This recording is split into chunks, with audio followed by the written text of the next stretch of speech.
is, folks. You first saw him on the screen as the Brooklyn Marine in Wake Island. Soon, he'll hand you a wallop as the first mate in 2 years before the mast.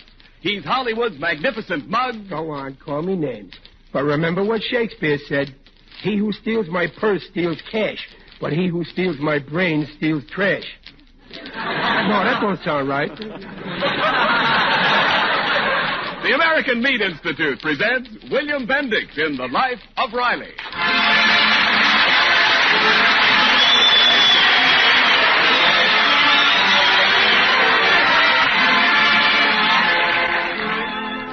The meat people of America, providing a great food for a great nation. If all the farmers, ranchers, and livestock men who raise meat animals were counted off by Army figures, you'd have 334 divisions of 15,000 men each, because there are around 5 million stock raisers in this country. And isn't the work they're doing pretty much of a fighting job, America, for a nation at war?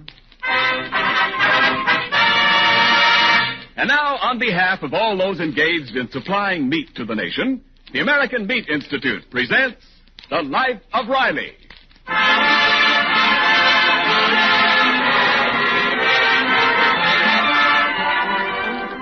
The lunch hour whistle has just blown in the Los Angeles aircraft plant where Riley works, thus affording Riley the opportunity of indulging in 2 of his favorite pastimes, eating and talking. We find him now doing just that in the company of his 2 co-workers, Jim Gillis and Echo Wallaby. Yes, sir, Riley, I am a lucky father. That's what Gillis is, a lucky father. I'm a lucky father, too. Pass the salt, Riley. Yes, sir. Father don't get no greater pleasure than to have a talented son. Yeah, a son with talent. I got a talented son. Pass the pepper, Riley. Now, you take my boy Egbert. When that kid sits down at the piano to play, murder.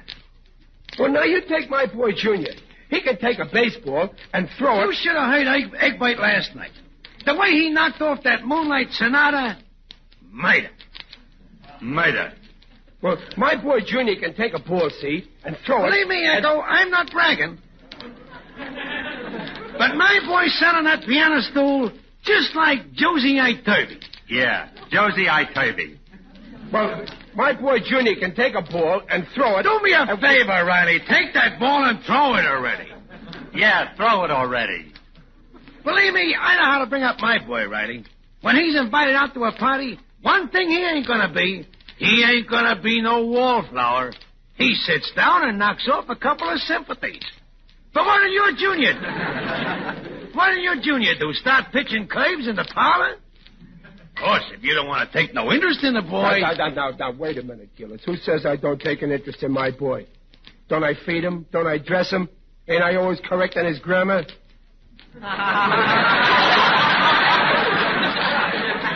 Well, that ain't enough. No. The law says you gotta do that. That's what the law says. It's the duty of a father to try to give his kid a little culture. Otherwise, you're letting the boy down. Riley, you're wrecking his life. Listen, Echo, it's bad enough you repeat everything Gillis says, but don't improve on it. But, gee, Gillis, I never looked at it like that. I wouldn't want to let my boy down while I'm bringing him up. Well, then teach Junior music, like I did Egbert. Why, he's only been studying 6 months, and next Thursday he's auditioning for a scholarship at Miss Pringle's School of Music, Pico Boulevard branch. A scholarship? Does Egbert play that good? Sure. But this scholarship ain't for how good you play. It's how much promise the kid shows. Music appreciation. Gillis, there's something in what you say. You know what? I'm renting a piano on my way home from work. And when my boy Junior goes out to a party, believe me, he ain't gonna be no wallpaper.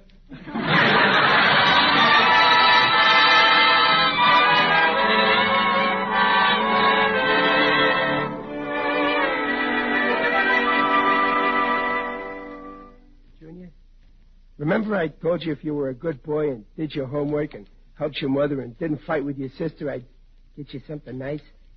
Well, I did. Oh, boy, Pop. What is it? A football? No, it's something bigger, something you always wanted. Give me a hint. Well, it's about this high, and it's got pedals. Oh, boy, a bicycle. No, but you're getting warm. Oh, come on, Pop, tell me. Okay, come on, I'll show it to you. You're gonna love this. Huh? There it is. A piano? Yes, sir. Junior, you're gonna take piano lessons. But, Pop, you just said I was the good boy. You're growing up, Junior. You gotta think of the future.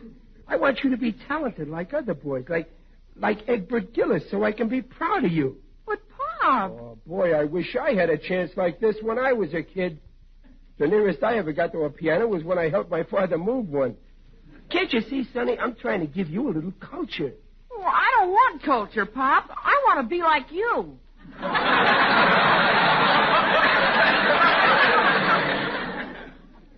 Anyway, what good is music? What good is music? Well, Junior, music makes everybody happy. The one who plays it, the one that listens to it. Someday you'll be sitting at that piano playing the Moonlight Sonata. Oh, Junior, this is going to make your mother and me very happy. Well, okay, Pop. I'll take lessons. Good. But I'll start next week. Well, why can't you start right away? Well, 'cause I'm busy all this week. I got something important to do. What? Well, I knew it. You're just stalling. Listen, Junior, up to now I've been talking to you man to man. But now I see I'll have to reason with you. I paid Professor Manetti $30 in advance to give you lessons. He'll be here at 7 o'clock to give you your first lesson. And you'll be here. But, Papa, I can't. That's no use talking. You might as well learn the truth of an old saying. You can't put off until tomorrow what your father makes you do today.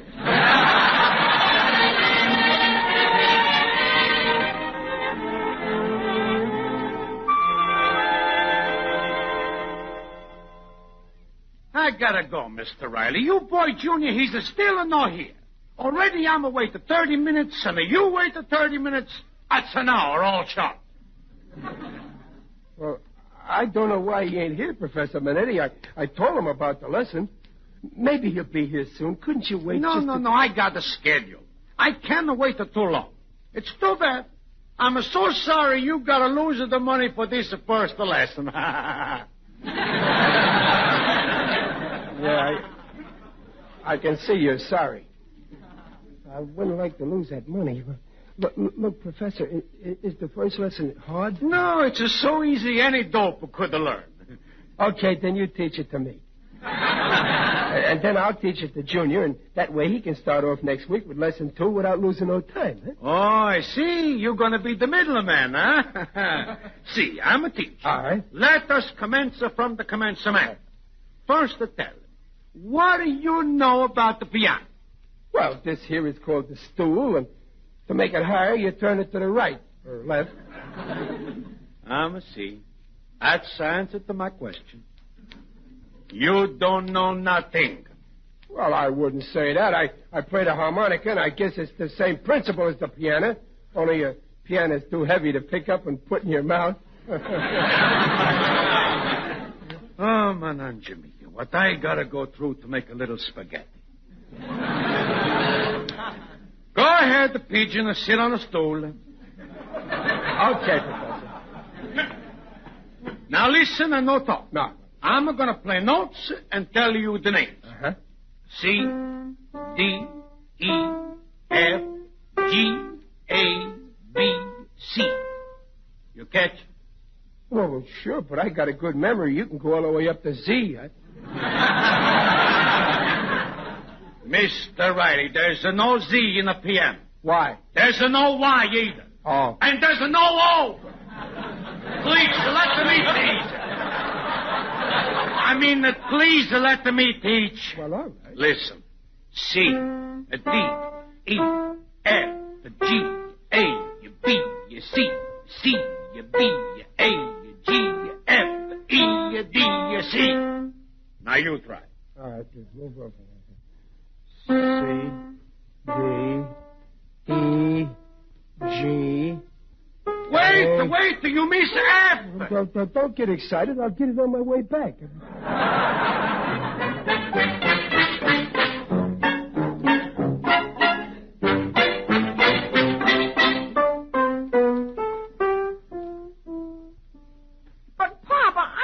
learn to play the piano. It's too hard. Every instrument is hard in the beginning, Junior. When I first started on the riveting machine, I was all thumbs. Now, I'll show you how to do the scale, and then you try it, huh? C, D, E, F, G, A, F. You see? Now you try it.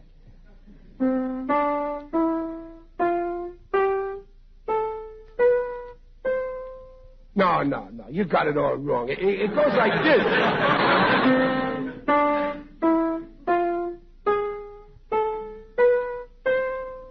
It's no use, Pop. I'll never be able to play. Don't talk like that, Junior. Remember, O'Reilly never says die until he's been dead 6 months.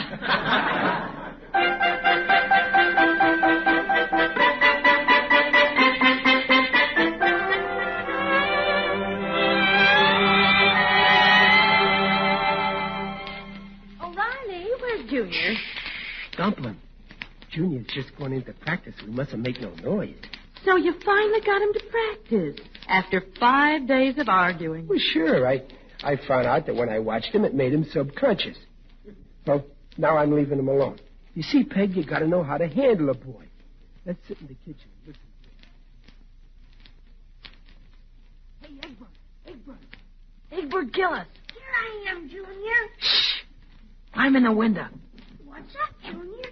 Why'd you phone me to come over? Listen, Egbert. You want to play on my football team, don't you? Do I? Gee. What do I have to do? Oh, just sit down at the piano and practice scales for me. I got something very important to do. What, Junior? Never mind what. I'll be back in an hour. But your father, I made him promise not to come in. Then I got the door locked. He'll think it's me if you don't practice too good. Start playing. I'll be back soon. Okay, Junior. But don't leave me here too long.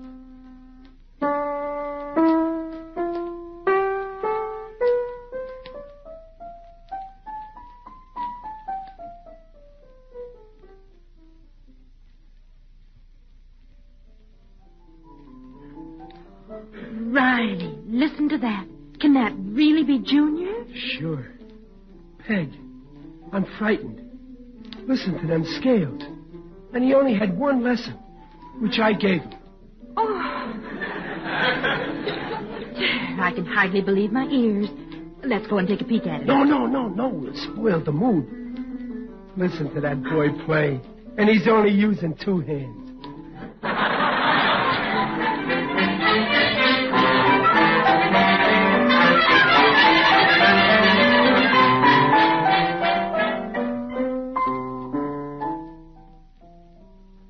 Okay, Egbert, I'm back. Junior, can I stop playing now? Yeah, that's enough.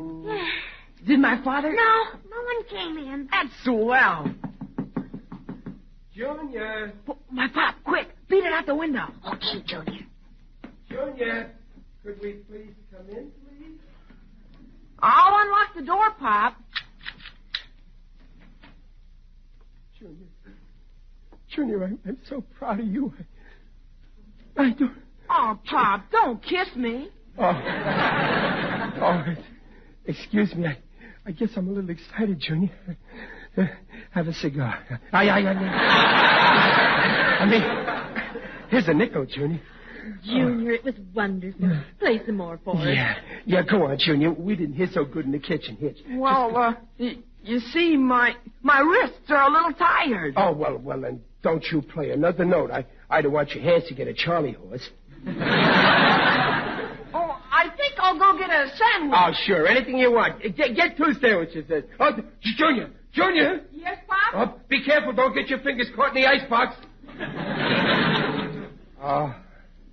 Oh, he's a swell kid. And you said I wouldn't get him to practice. Why, a few lessons more, Peg, I just got a brainwave. What, dear? They're giving a scholarship contest at Miss Pringle's music school tomorrow. Well, I'm going to enter Junior. I'll show that wise guy Jim Gillis the kind of a boy I got. But Junior's only had 1 lesson. Yeah, but that ain't the point. It's how much promise he shows. Now, listen. We won't even tell Junior that he's in the contest until I actually get him down to the music school. And then what a surprise somebody's going to get.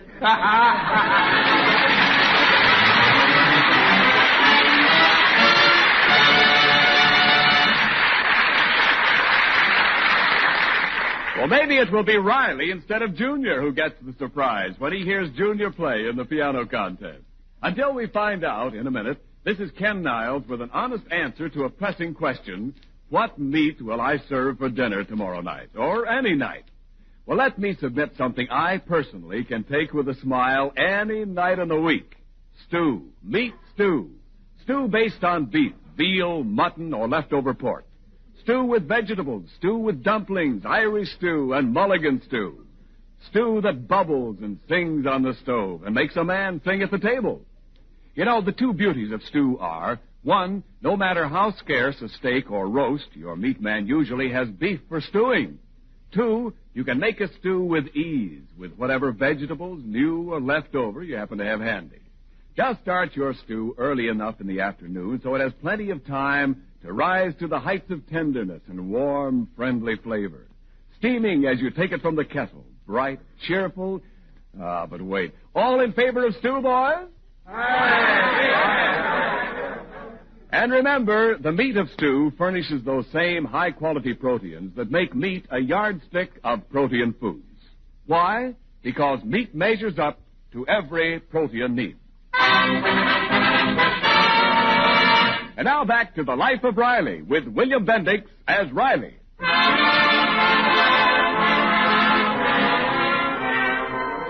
Well, without telling Junior about it, Riley has entered his boy in a piano scholarship contest on the strength of hearing him practice scales after only one lesson. Actually, it was Egbert Gillis, Junior's friend, who did the practicing by secret arrangement with Junior.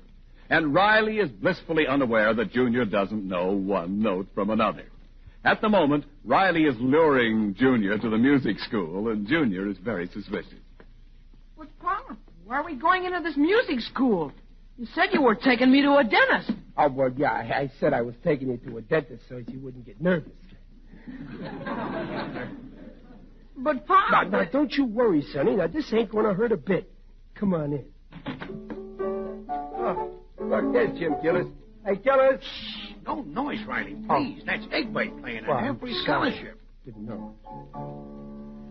Oh, he's finished. Did you ever hear playing like that, huh? Well, it's passable, slightly passable. Father, I made it. I got a scholarship. Oh, that's fine, Egbert. I knew you'd make it. Congratulations, Egbert. Congratulations, Gillis. But you ain't the only one who's got a talented offspring springing off him. Riley, are you starting with that baseball again? No, I'm talking about piano playing. Egbert ain't the only one that can win scholarships. I'm entering Junior. Me, Pop? Me? Well, sure, Junior. My boy's only had one lesson, but I bet you even your Egbert can't play scales like he does. No, Pop, listen. Gillis, if I were the bragging type, I'd probably say that with a few more lessons, Junior will make Egbert look like a bush leaguer. You don't say. Bob, please, listen. I can't play a note. Junior, you just go in there and play them scales the way you did at home. Go on. But, Bob, it wasn't me. You heard it. It was Egbert. And remember, I'm rooting for you. Egbert. Egbert, is this true? Well, I didn't mean any harm, Papa. Junior made me play for him. And Shut up, I didn't Egbert. want... Thanks. Well, don't think it's so hard, Riley. After all, Junior can always play baseball. Yeah. Come on, Junior.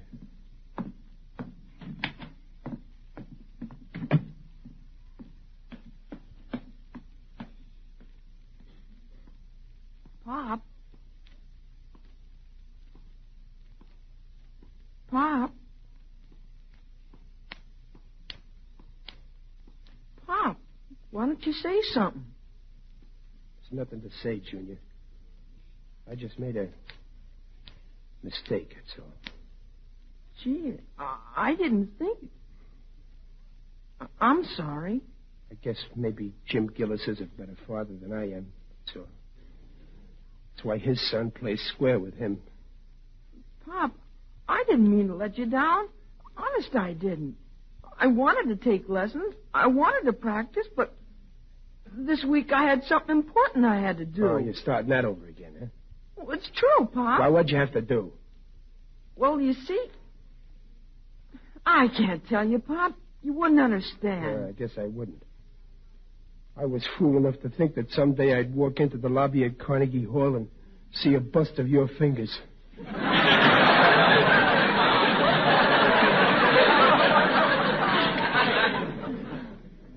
Well, I'm sorry, Pop. Junior, I'm still your father. Nothing can change that. But from now on, our relationship will be strictly business. I ain't giving you an allowance no more. You can get it from your mother. Okay, Pop. I'll give it to her. If you don't mind, I'd rather walk home alone. Okay, Pop. I'll go. Junior, be careful how you cross the street. Is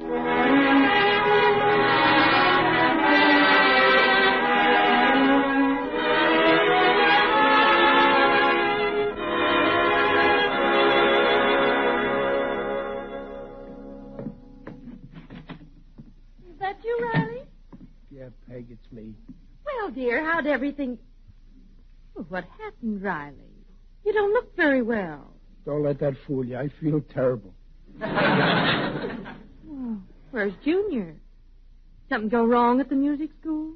Peg, it was awful. A complete Nabisco. Fiasco, dear. Junior disgraced us. Peg, remember that night that Junior played so nice on the piano? Yes? Well, the reason he played so nice was he wasn't playing. But I heard him. He framed Jim Gillis's kid to play for him. He cheated us, Peg. Well, if Junior told us a lie, a fib, he must have had a good reason. Yeah, that's just like you, Dumpling. You always look at the bright side, especially when it's shady.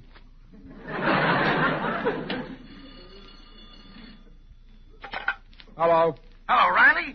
This is Gillis. That Gillis probably wants to crow some more about that goon he's raising. I'll get rid of him. Hello, Gillis.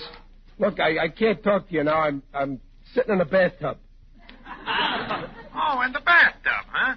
I happen to know your telephone is in the living room. I mean... Listen, Riley, in case you're still mad at that Junior of yours, I've got a little dope. Yeah, but at least your dope can play piano.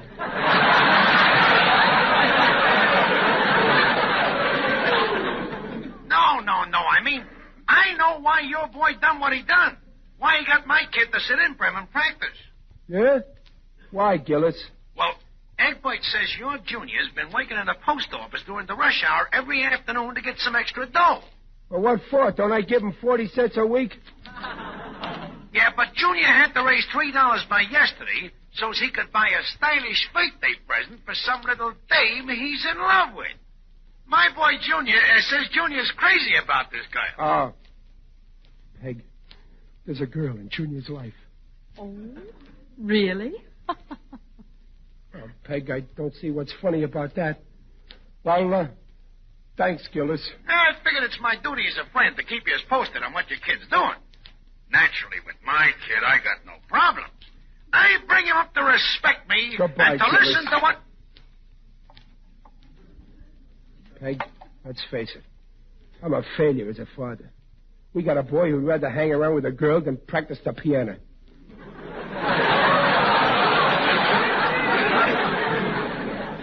A black sheep, huh, Riley?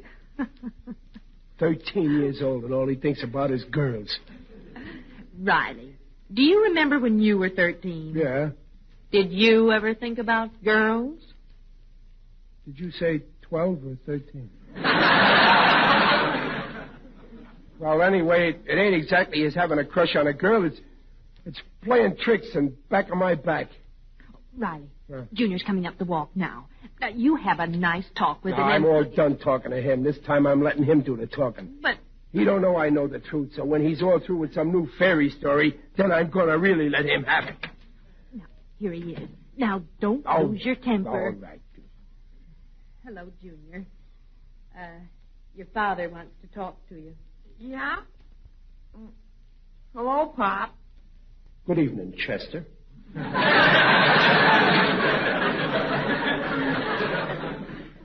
Pop, I've been thinking it over. I think I ought to tell you why I played such a dirty trick. Mm-hmm. No doubt you had some very good reason, no doubt. Well, no, sir. Well, what was the how's that? Well, this girl, she's a girl a lot of guys like, and I did too. And yesterday was her birthday. So I figured I'd make a hit with her if I gave her something big, like a big box of chocolates. It was £5 and cost $3. I've been skipping practice to raise the money. Junior, let me give you some advice about girls of the opposite sex.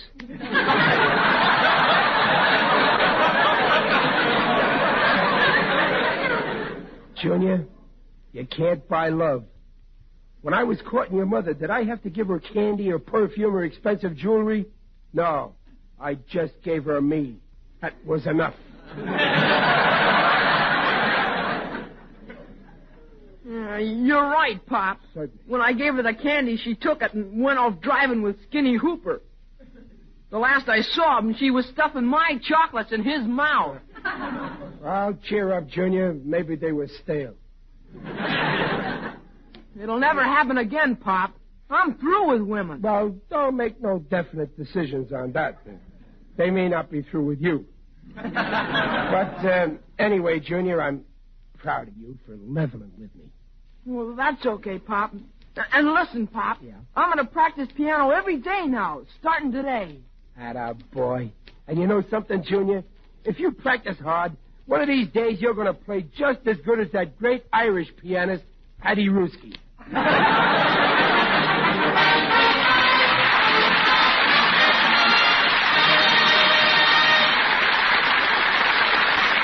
The Rileys will be back in just a moment. If you've ever had breakfast on the farm, you'll likely remember a big platter of crisp fried salt pork and a big bowl of rich cream gravy flecked here and there with crisp brown bits from the frying pan. Well, how about it, folks? You know, these good breakfast meats like salt pork and pork sausage, ham, and bacon are more than good eating. They're a good start toward doing the day's job because they're so full of food energy. And like all meat, the lean bits are rich in proteins. Proteins of high quality, the right kind of proteins to build and maintain body tissues. Yes, meat is a yardstick of protein foods because meat measures up to every protein need. And please remember, the nutritional statements just made about meat are accepted by the Council on Foods and Nutrition of the American Medical Association.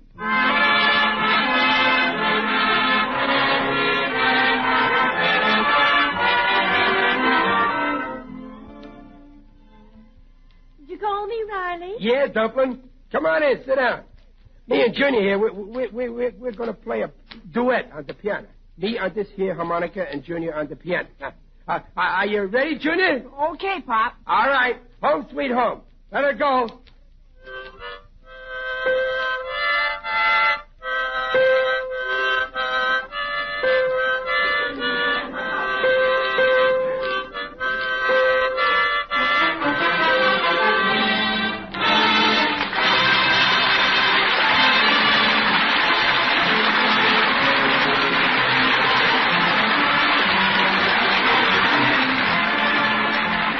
Next week, Riley gets in another hilarious problem when he tries to help Junior with his algebra homework and practically wrecks the school system.